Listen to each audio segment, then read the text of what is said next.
Quick quiz for you as we focus in on Garden State politics. Ready? Name the current governor of New Jersey. And here's a hint. If you've ever heard of the George Washington Bridge, you probably know him. Of course, the answer is Chris Christie, best known these days for his sub 20% approval ratings. Jeannie got that one right. Now, here's your next question. Name one of the leading candidates to become the next governor of New Jersey. Having trouble? Here's a hint. These are their pictures. She is the leading Republican. He is the leading Democrat. Still stumped? You are not alone. The Republican frontrunner's name is Kim Guadagno, and she is the current lieutenant governor. New Quinnipiac poll has her up 10 over the number 2 Republican, comedian turned radio host Joe Piscopo, but almost half of Jersey Republican voters remain undecided. The top Democrat is a guy named Phil Murphy. He's a former DNC finance chief and was ambassador to Germany under President Obama.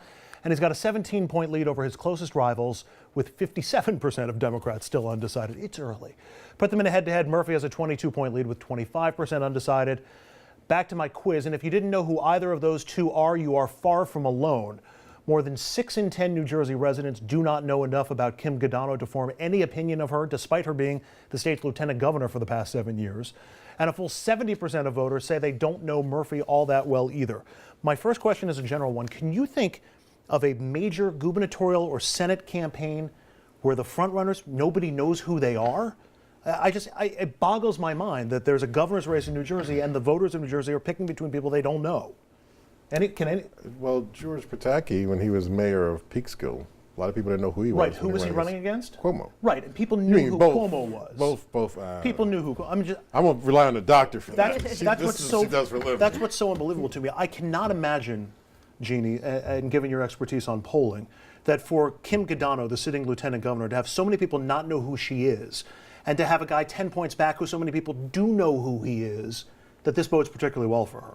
It doesn't bode well for her at all. As you mentioned, she's been in office for 7 years. New Jersey is in dire straits by any measure, particularly economically. And you have a lieutenant governor, by the way, who basically was serving for governor while the actual governor was out of the state doing other things, running for president.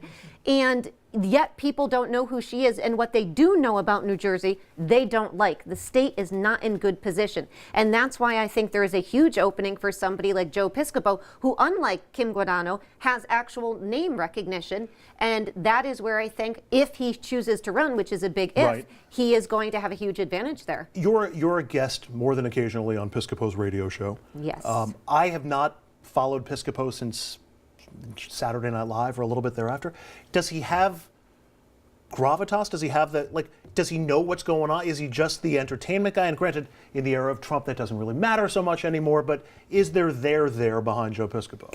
There is, and I think what a lot of people, and I didn't know about Joe before I met him and started going on the show, was, his father was an attorney, and this is somebody who cares deeply about the state. And as I've watched him for the last several months as he's been thinking about this, certainly he's been on the radio for several years talking about issues. He has been studying these issues with unexpected people who I won't name, who have been giving him a lot of information, and he's been sharing. So I do think he is a serious candidate, and I am hopeful he's going to run, because I think the Republican Party, and I don't know how Richard feels, I think the Republican Party in New Jersey is not in good straits right now, and they need to have a strong candidate, and I don't think she is it. I agree. They would need to move away from somebody from Christie, and I think she's too close. She's too close. And it's kind of, remember Al Gore and Bill Clinton, where although Al Gore would have benefited from Bill Clinton no matter what, but he tried to move away from her. That's an but let me just say, interesting Senator Franken, comedian, Arnold Schwarzenegger, Jesse Ventura. Way before Trump, we had these folks get elected. Flippin' Trump. I mean, clearly you can go from entertainment to politics. Ronald Reagan was an actor. Yes, but so it's not new. Ronald Reagan was a governor. I mean, the other ones were neophytes, but Ronald Reagan at least had some experience. I was just going to say, for Kim Guadagno, the current,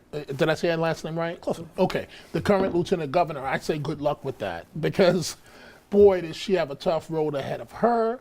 Not only is it easy to define her because she's not defined as of yet, let's cut through all of this red tape or whatever.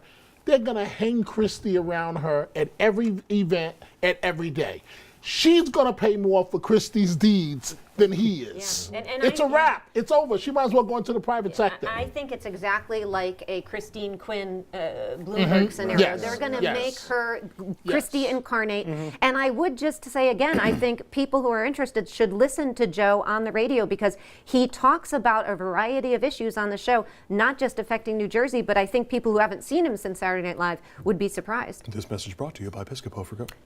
I'm being honest, Andrew. I want to hit on the Democrats for just one second because I don't understand the deal making that gets otherwise candidates, people who would otherwise run, out of a race early enough, especially for a guy who has no electoral experience in the home state. Yes, Phil Murphy is a former ambassador. Yes, I think he worked for the Clinton administration, or no, he worked for the DNC at some point. He was a DNC finance chief, so he knows politics, but he's never gone before voters before. And Richard, I'm wondering what are the kinds, he's got a lot of money, but is that enough to get people who would otherwise have better name recognition out of the way? Oh, absolutely, everything. Because the only way you can get your agenda or your name recognition is by spending. And the way people pay attention to politics these days, you have to be up in the air, in their mailbox, all around, talking to surrogates. I mean, people aren't paying attention. So yeah, money counts for a lot these days. It's almost everything. Or President Trump, candidate Trump did it a lot differently. But for most candidates, you have to spend money.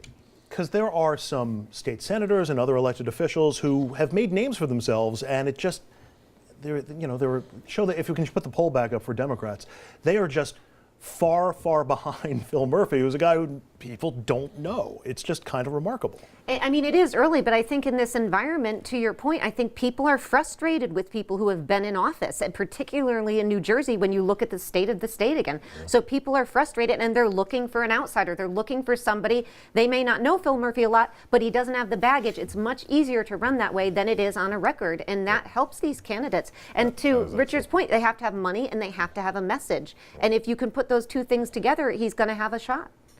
That baggage, that's a great point. Thank you, Richard. No. I mean, it's so true, though. Yeah. One of the things in the Republican, debate is, you had Trump just bringing up everybody's baggage, and what are they going to say about him? You declared bankruptcy 5 times. He's like, yeah, I followed the law. Well, all right, that seems like a nice place to turn the page. Up next, this is a story I promise you I was not interested in doing this morning, but developments warrant. Donald Trump not backing down from his claim that Barack Obama had him wiretapped. But he's also not backing up his claims. However, the White House now taking a different approach to try and explain those claims. We're going to get into this whole mess next.